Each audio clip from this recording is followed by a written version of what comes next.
अभी हमने पढ़ा था PN junction in forward bias. अब हम पढ़ेंगे पीएन जंक्शन इन रिवर्स बायस। आपकी बाकी सारी डिटेल क्या रहेंगी, सेम रहेगी। आपको सेम ऑपरेटर्स रिक्वायरमेंट की जरूरत पड़ेगी।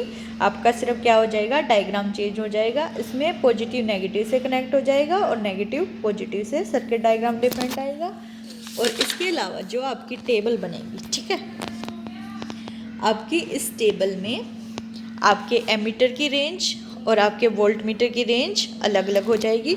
वोल्ट मीटर की रेंज रिवर्स बायस में 100 वोल्ट होती है। एमीटर की रेंज रिवर्स बायस में 1 मिली एम्पियर होती है। इसी से आपका लिस्ट काउंट भी डिफरेंट आएगा। तो देखो, रेंज 100 वोल्ट है, आपने देखा रेंज वोल्ट मीटर है, ये मेरे पास 100 वोल्ट है। अगर इसका लिस्ट काउंट निकालेंगे तो हम कितना आएगा, 0 से 20 है, 20 और यहाँ तक कितने हैं बेटा, ये अगर आप काउंट करोगे तो डॉट डॉट कितने हैं, 10। तो 20 को 10 से डिवाइड करेंगे, हम डिवाइड करेंगे तो हमारा 20/10 कितना आएगा, 2 वोल्ट लिस्ट काउंट आ जाएगा। तो कैसे लिखेंगे हम लिस्ट काउंट, अगर हमें निकालना हो किसका, ये देखो मेरा रिवर्स बायस का ग्राफ है। यहाँ पे लिस्ट काउंट अगर मैं वोल्ट मीटर का निकाल रही हूँ, किसका, वोल्ट मीटर के लिए, तो क्या हो जाएगा मेरा 20/10 कितना आ जाएगा बेटा, 2 वोल्ट। ठीक है, अब हम रेंज देखेंगे। रेंज देखो, नीचे की ओर मैंने स्विच को किया हुआ है 1 मिली एम्पियर। तो रेंज तो कितनी होगी, अगर मैं एमीटर की रेंज की बात कर रही हूँ, ठीक है, तो 1 मिली एम्पियर। और अगर मैं एमीटर का लिस्ट काउंट की बात कर रही हूँ तो वो कितना हो जाएगा, देखो 1 मिली एम्पियर है, यानी कि नीचे वाला स्केल है 0 से 0.2 और यहाँ से यहाँ तक कितने हैं, 10, 0.2 डिवाइडेड बाई 10। तो लिस्ट काउंट हो जाएगा 0.2/10 कितना हो जाएगा, 0.02 और यूनिट क्या हो जाएगी, मिली एम्पियर। ये हो गया लिस्ट काउंट। जीरो एरर देखो, इसमें भी 0 से 0 है, इसमें भी नीडल 0 से, यहाँ से देखेंगे बिल्कुल सामने से तो 0 पे है। आपको सामने से देखना है, साइड से नहीं देखना। तो आपका जो 0 एरर है उसकी वैल्यू कितनी आ जाएगी, 0। रिवर्स बायस में आपको देखो ग्राफ रिवर्स कोऑर्डिनेट में बनता है। ये आपकी रिवर्स बायस वोल्टेज है, ये आपका रिवर्स बायस करंट है। इस पे देखो क्या होता है, जैसे जैसे आप वोल्टेज को बढ़ाते हो, पहले तो करंट धीरे धीरे बढ़ता है। देखो आपने वोल्टेज को तो कितना बढ़ा दिया, लेकिन करंट इधर है, करंट आपका बहुत ही कम बढ़ रहा है। जैसे ही आपने ब्रेकडाउन वोल्टेज आई, इसको हम बोलेंगे ब्रेकडाउन वोल्टेज। उसके बाद देखो आपने वोल्टेज को तो धीरे धीरे बढ़ाया, वोल्टेज तो मेरी धीरे धीरे बढ़ी, लेकिन करंट देखो कितना ज़्यादा बढ़ गया, करंट एकदम बढ़ गया। ये हो जाती है आपकी ब्रेकडाउन के बाद आपका फिक्स भी हो जाता है कि करंट बढ़ता रहता है, वोल्टेज बहुत ही कम बढ़ती है। अब हम लेंगे रीडिंग, उससे पहले हमें देखना है कि रिवर्स बायस के कनेक्शन क्या है। अभी मेरा सर्किट ऑफ है, ठीक है। आपको जब रीडिंग लेनी है तभी आपको अपने सर्किट को क्या करना है, ऑन करना है, ठीक है। आपका सर्किट में क्या है, वोल्ट मीटर है, एमीटर है। देखो अब आपका एक ऊपर लिखा हुआ था फॉरवर्ड बायस। जब आपने फॉरवर्ड बायस की रीडिंग ली थी तो आपने कनेक्शन सारे कहाँ किए थे, फॉरवर्ड बायस में किया था, ठीक है। अब आप कर रहे हो रिवर्स बायस करैक्टरिस्टिक, तो आप सारे के सारे कनेक्शन कहाँ करोगे, रिवर्स बायस में करेंगे, ठीक है। ये भी डायोड, अब देखो डायोड आपका क्या हो गया, उल्टा हो गया, ठीक है। ये आपका रिवर्स बायस का कनेक्शन है। आपने कैसे किया, वोल्ट मीटर के पॉजिटिव को डायोड के नेगेटिव से, वोल्ट मीटर के नेगेटिव को डायोड के पॉजिटिव से। इसी तरीके से करंट वाले को देखो, एमीटर के पॉजिटिव को डायोड के पॉजिटिव से। डायोड का ट्रायंगल साइड पॉजिटिव होता है, स्ट्रेट लाइन आपकी हमेशा नेगेटिव। और ये देखो आप इसके नेगेटिव साइड को आपने नेगेटिव से, यहाँ नेगेटिव से अटैच कर दिया रेजिस्टेंस से। ये आपका सर्किट डायग्राम आपको भेज भी दिया जाएगा, ठीक है। उसके अकॉर्डिंग आप कनेक्शन कर सकते हैं। टॉगल स्विच आप दोनों नीचे की तरफ रखोगे, वोल्टेज आपकी ज़्यादा रहेगी, ठीक है।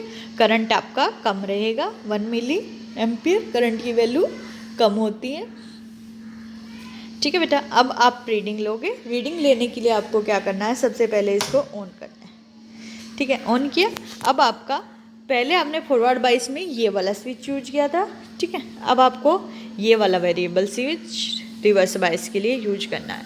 अब देखो हमें इस नॉब को क्या करना है, धीरे धीरे रोटेट करना है। तो देखो जैसे जैसे वोल्टेज बढ़ेगी आपका करंट बढ़ता जाएगा। शुरुआत में वोल्टेज और करंट सेम सेम बढ़ेंगे, स्ट्रेट लाइन सा होता है ग्राफ।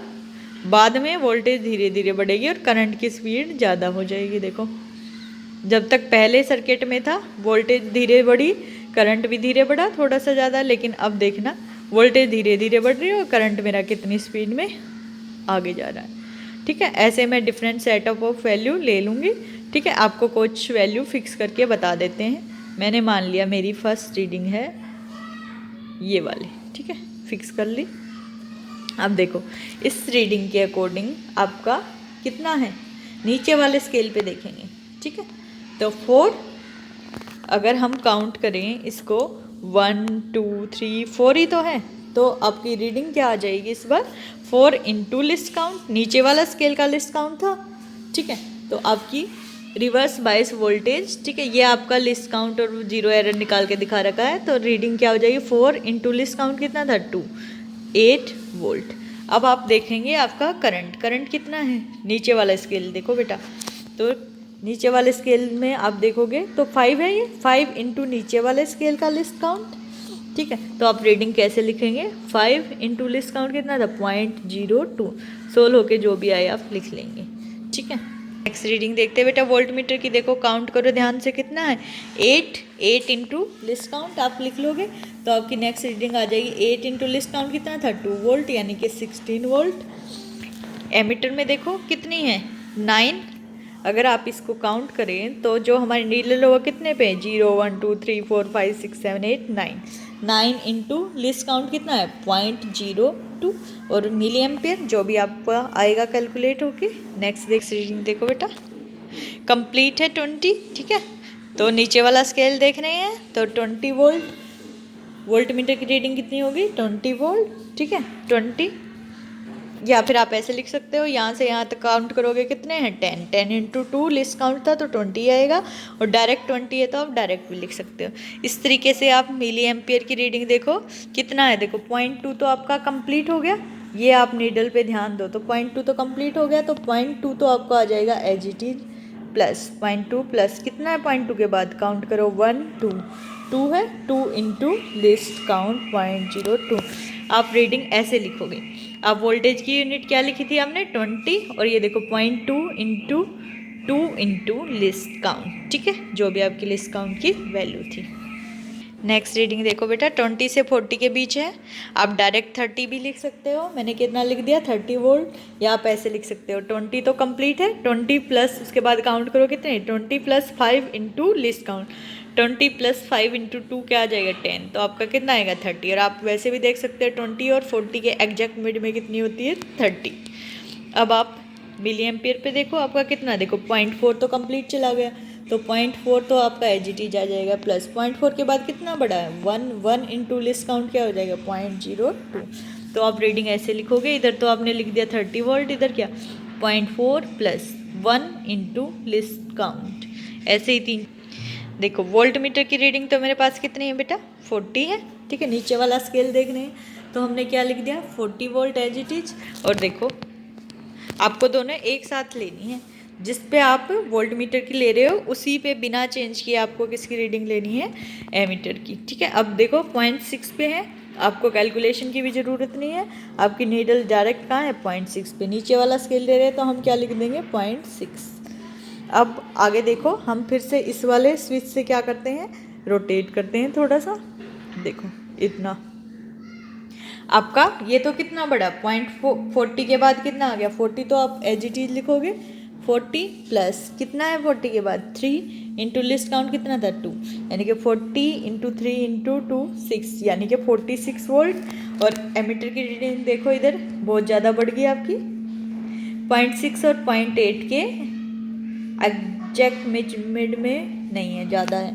ठीक है, तो 0.6 तो एज इट इज आ गया प्लस कितना है बेटा 0.6 के बाद काउंट करो तो 5 के बाद एक और है 6, यानी कि 0.6 प्लस 6 इंटू लिस्ट काउंट। आपको ये रीडिंग लिखनी आनी चाहिए, टोटल आप सम जो भी आएगा वो रीडिंग लिख लेंगे, फिर इनसे आप ग्राफ बनाएंगे तो आपको क्या करना है, सर्किट डायग्राम बनाना है, वोल्टमीटर और एमीटर की रीडिंग नोट करनी है और इस नोब की हेल्प से आप क्या कर रहे हो, रेजिस्टेंस को चेंज कर रहे हो, डिफरेंट रेजिस्टेंस की वैल्यू पे डिफरेंट वोल्टेज, डिफरेंट करंट, ठीक है।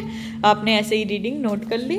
जब तक आपने रीडिंग नोट करनी है तभी तक आपने क्या करना है, इसको स्विच ऑन रखना है, अदरवाइज हम इसको क्या करेंगे, स्विच ऑफ कर देंगे, ठीक है। उसके बाद हम अपनी कैलकुलेशन करेंगे। ये देखो जो आपने फॉरवर्ड टेबल बनाई थी, ठीक है, इसकी हेल्प से आप ऐसा ग्राफ बना देंगे। ग्राफ आप यहाँ पे वेरिएशन ऐसा लेंगे कि आपका ग्राफ बनने में इजी रहे, ठीक है। सिमिलरली आप क्या करोगे, रिवर्स बायस में उल्टा ग्राफ बनाएंगे।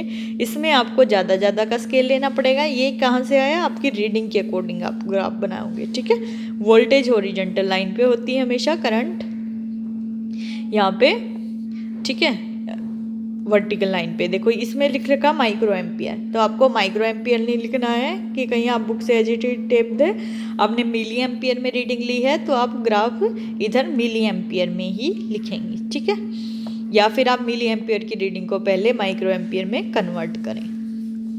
अब आपको क्या निकालना है, junction resistance for forward bias, junction register for reverse bias. Graph से कोई भी पॉइंट ले लोगे, ठीक है। हॉरिजॉन्टल अपॉन वर्टिकल, आपको पता आर की वैल्यू क्या होता है, वी अपॉन आई। देखो आपने दो रीडिंग ले ली तो दोनों का डेल्टा वी क्या हो जाएगा, V2 माइनस V1। ऐसे ही I2 क्या हो जाए, डेल्टा ही क्या आ जाए, I2 माइनस।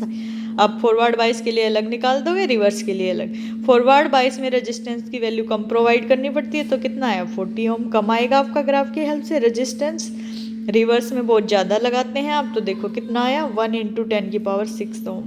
10⁶ बहुत ज़्यादा होता है तो आपकी ज़्यादा रीडिंग आएगी। और आपको क्या ध्यान रखना है, रिजल्ट आपका क्या है कि शेप सही आनी चाहिए ग्राफ की, ठीक है। रेजिस्टेंस आप लिख देंगे फॉरवर्ड बायस में कितना है, रिवर्स बायस में कितना है। प्रिकॉशन क्या लेने हैं, neat, clean and tight connection होनी चाहिए, ठीक है। की ऑब्जर्वेशन आपको ध्यान से करनी है। फॉरवर्ड बायस में ब्रेकडाउन से ज़्यादा वोल्टेज आपको नहीं लेनी है। एक बार ब्रेकडाउन हो जाए फिर उसके बाद 1-2 रीडिंग ही आप लेते हैं, अदरवाइज आपका क्या हो जाता है, सर्किट डैमेज हो जाएगा। तो जैसे ही आपको लगे ब्रेकडाउन हो गया, आपको और रीडिंग नहीं लेनी है, आपको कम पे करके रीडिंग लेनी है। और रिवर्स बायस में भी ऐसा ही होता है कि जब आपका ब्रेकडाउन हो जाए उसके बाद आपको एक्स्ट्रा रीडिंग नहीं लेनी, जो नीडल है वो सर्किट से बाहर नहीं जानी चाहिए। सोर्स ऑफ एरर क्या हो जाते हैं कि जो आपका जंक्शन है यही डैमेज हो जाए, वोल्टमीटर या एमीटर आपका फॉल्टी हो, ठीक से काम ना कर रहा हो। ये इनबिल्ट है, ठीक है, तो आप इजीली कर सकते हैं। सिर्फ आपको क्या करना है, कनेक्शन याद रखने हैं, ग्राफ बनाना है, फॉरवर्ड और रिवर्स जंक्शन रेजिस्टेंस निकालना है। फॉरवर्ड का कम आता है और रिवर्स का ज़्यादा आता है, और आप रीडिंग लिख सकते हैं इजीली। और वाइवा के क्वेश्चन भी आप प्रिपेयर कर लेंगे, कोई डाउट है तो पूछ सकते हैं।